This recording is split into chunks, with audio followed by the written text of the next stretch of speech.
CSNWashington.com. Excited to have Rich Tandler from CSNWashington.com here. He joins us each Wednesday, and very excited to ask him the same question I've asked him about 8 times. And I'm very excited to answer it for you. Well, let's see if we get a different answer. What are the Redskins going to do? They're going to be on the clock Thursday night, a little bit after 8 o'clock, 5th overall pick. Time is up. This is your final chance to tell us what's going to happen. I'm still going to go with Dante Fowler, the edge rusher out of Florida. Right. Played a lot on 2 feet. Played all over their defense there for the Gators. I just think he is a good meet of need.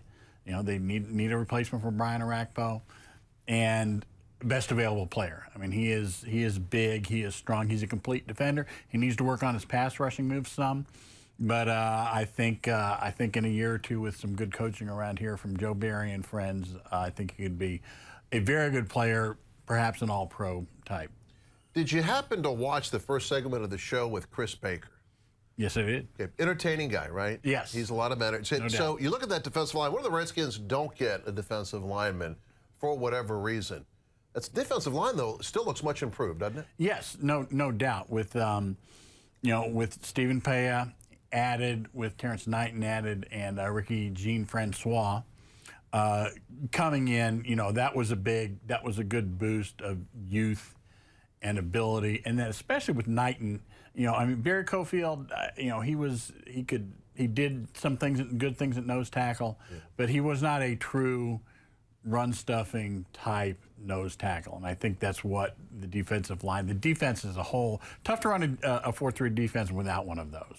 All right, haven't had a chance to hear your comments on the team picking up the 5th-year option on RG3. What are your thoughts on that move that happened earlier this week? Well, I've written a couple of times on CSNWashington.com. There are upsides and there are downsides to it. The downside is the injury risk. He's a guy who's been known to get hurt, and they could be paying a good chunk of money for somebody who can't perform for them next year. Of course, that's a risk you take with any player. Any player at any position could wind up injured, and you're paying for somebody that's not there.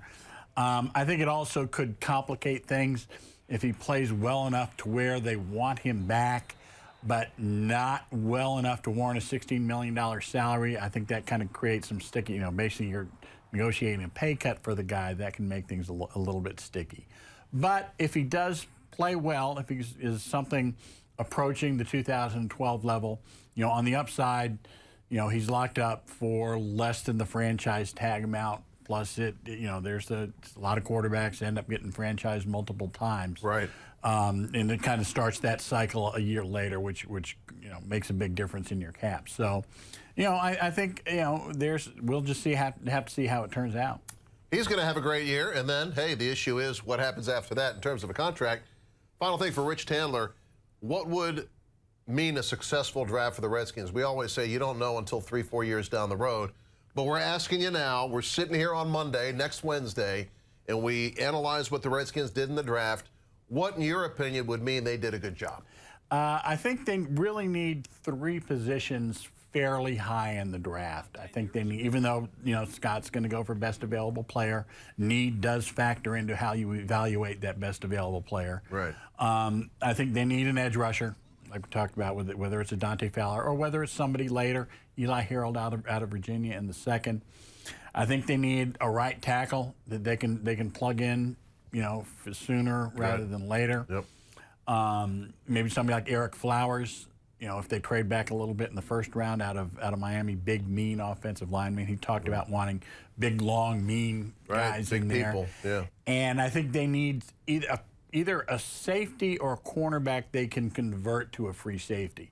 I think Deshaun Goldson, fine this year, but I think, next year, he is getting up there in age. His salary is going to take a pretty big jump. I think you look at Goldson as a 1-year plan and then have somebody you draft this year ready to step in there next year. Rich, no way of predicting what's going to happen. We'll compare notes when it's over. It'll be fun. CSNWashington.com.